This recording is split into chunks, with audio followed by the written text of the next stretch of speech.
বিরতির পর আবারও স্বাগত সংবাদে।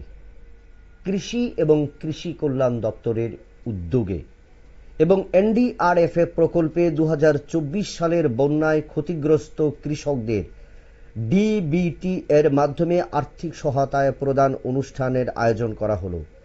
মঙ্গলবার আগরতলা রবীন্দ্র শতবার্ষিকী ভবনে এই প্রদান অনুষ্ঠানে উপস্থিত ছিলেন কৃষিমন্ত্রী রতনলাল নাথ সহ অন্যান্যরা।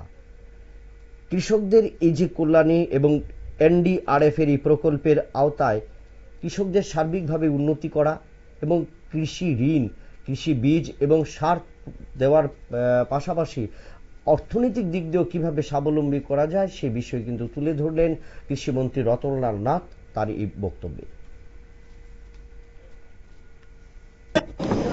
আমার কাজটা হচ্ছে না, আমি রাস্তা রোকো করবো।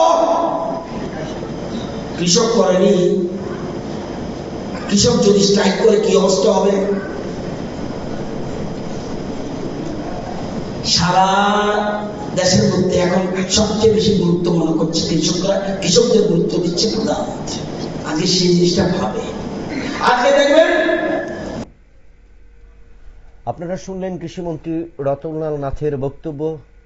দেশের অর্থনীতির মূল চাবিকাঠি অর্থাৎ কৃষক বা কৃষির উপর নির্ভরশীল, এই অর্থনৈতিক মানদণ্ডকে এগিয়ে নিয়ে যাবার জন্য এবং কৃষিকে সমৃদ্ধ করার জন্য কৃষি এবং কৃষি কল্যাণ দপ্তর যে কাজ করছে তারই অঙ্গ হিসেবে কিন্তু আজকের কৃষকদের এই সহায়তা প্রদান অনুষ্ঠান সম্পন্ন হলো রবীন্দ্র শতবার্ষিকী ভবনে।